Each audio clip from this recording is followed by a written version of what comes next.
Hello दोस्तों। तो आज हम इस वीडियो में आपको ये बताने जा रहे हैं कि ट्वेल्थ अकाउंटेंसी में आपके क्या सिलेबस है, इन चीज़ों के बारे में।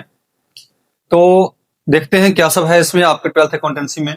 अगर बेसिकली अगर चैप्टर देखा जाए तो 3 ही चैप्टर हैं जो आपके देख रहे हैं आपके बुक में 20-22-24 चैप्टर जो होंगे, वो अगर नॉर्मली इनको अगर कैटेगराइज करा जाए तो वो 3 ही चैप्टर हैं। क्या सब है? पहला है आपका एनपीओ या एनजीओ, नॉन प्रॉफिट ऑर्गेनाइजेशन या नॉन गेनिंग ऑर्गेनाइजेशन। दूसरा है आपका पार्टनरशिप। पार्टनरशिप इसका एक्ट है आपका 1932। तीसरा है आपका कंपनी। कंपनी आपका 2013, कंपनी एक्ट 2013। तो ये आपके 3 हैं। अगर मार्किंग के हिसाब से देखा जाए तो आपको यहाँ पर 20 नंबर मार्क्स से आते हैं इससे क्वेश्चन। एक ही चैप्टर है इसमें बस। इसमें अगर देखा जाए तो ये आपके 80 मार्क्स के आते हैं इसमें से। और तो ये आपके यही इतना 20 और आपका ये 80, यानी कि यही मिला करके आपका कितना हो जाता है 100 मार्क्स। फिर आपका इसमें कंपनी में से भी आपके 100 नंबर के लगभग लगभग क्वेश्चन आते हैं। हो सकता है कभी कभार कुछ 5-10 इधर उधर ऊपर नीचे हो जाए, लेकिन ओवर एंड ऑल आपका एवरेज लगभग लगभग यही सिचुएशन रहता है कि 90 प्लस के मानकर चलिए आपको एनपीओ पार्टनरशिप से आएगा और कंपनी से आपका 100 प्लस या 100 के लगभग लगभग आएंगे। तो ये सारा सिचुएशन रहता है। उसके बाद अगर हम देखें तो एनपीओ में तो एक ही चैप्टर है। पार्टनरशिप में आपके जो 6-7 चैप्टर के लगभग हैं। पहला fundamental of partnership account, fundamental of partnership accounts. इसमें अब क्या पढ़ेंगे तो कहता है बेसिक बातें, जो पार्टनरशिप के बारे में बेसिक बातें हम पढ़ेंगे। उसके बाद आपका है change in profit sharing ratio, profit sharing ratio.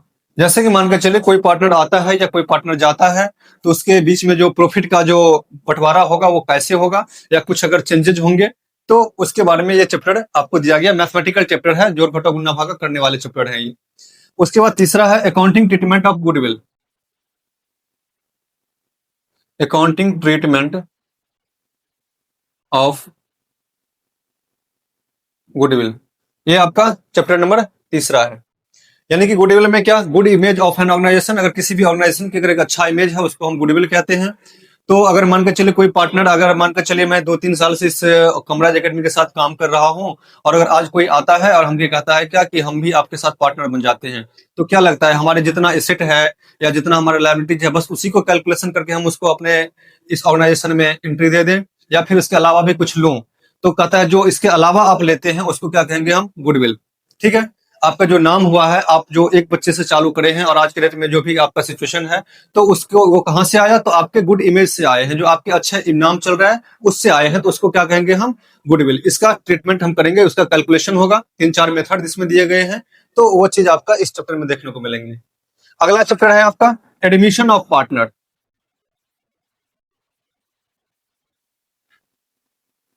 Admission of partner मतलब कोई नया पार्टनर आएंगे उसका कैसे कैलकुलेशन होगा, इसके बारे में पढ़ेंगे इस चैप्टर में। अगला चैप्टर है आपका retirement of partner, retirement of partner. यानी कि कोई पार्टनर अगर जा रहे हैं छोड़ करके, ड्यू टू कोई भी रीजन हो सकता है उसका, चाहे मन नहीं है काम करने का, मन के चल कुछ और बातें हो सकती है, तो अगर रिटायरमेंट हो रहा है तो उसको क्या कहेंगे हम, रिटायरमेंट ऑफ पार्टनर। इसका भी कैलकुलेशन अलग अलग करेंगे। उसके बाद death of partner, death of partner.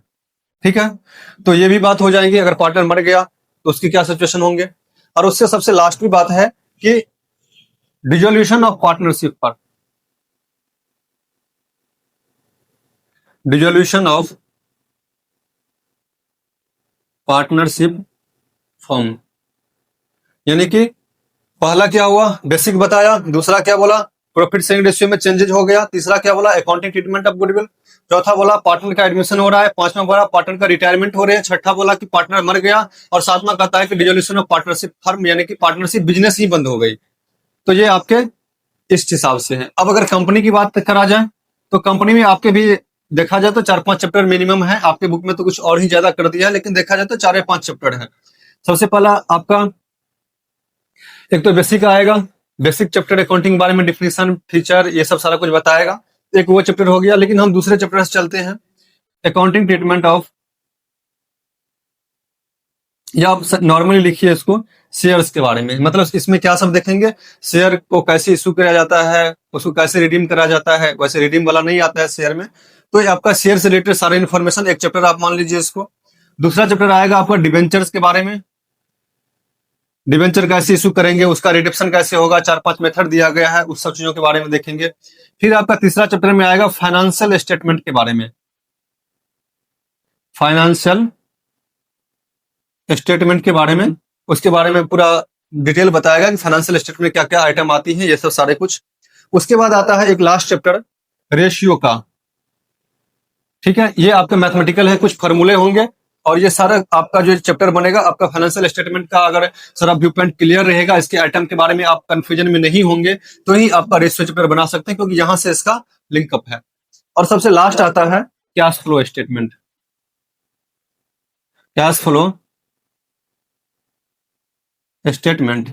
मैं आप लोगों से बार बार पूछता रहता हूं कि क्या कोई बिजनेस अगर प्रॉफिट कमा रही है तो क्या जरूरी है कि उनके पास पैसा होगा। तो कई बार तो बच्चे बोलते हैं कि हाँ सर जी प्रॉफिट कमा रही है तो पैसा तो होबे करेगा, लेकिन जरूरी नहीं है कि उसके पास पैसा होगा। हो सकता है कि मानकर चलिए उनके पास डेटर ज्यादा हो, बच्चे पढ़ रहे हैं लेकिन बच्चे का पेमेंट नहीं आ रहा है। तो बहुत सारी ऐसी बातें हैं जिसके कारण हो सकता है कि बिजनेस तो प्रॉफिट में जा रही है, क्योंकि हम जो अकाउंटिंग करते हैं वो हम करते हैं कौन सा बेसिस पर, एक्यूरल बेसिस पर। कैश कंसेप्ट पर अकाउंटिंग नहीं करता, एक्यूरल बेसिस पर चलता है। तो हो सकता है इनकम तो हो गई है हमारे लेकिन हमारे पास पेमेंट नहीं आए हैं, तो हमारे पास कैश नहीं हो सकते हैं अगर बिजनेस प्रॉफिट में हो तो भी। तो यही सब सारा आपका 12th का सारा सिलेबस है, जो कि हम आने वाले टाइम पर सारा कुछ एक एक चैप्टर को डिटेल पढ़ेंगे। ठीक है, thank you, all the best. मिलते हैं नेक्स्ट वीडियो में, तब तक के लिए धन्यवाद।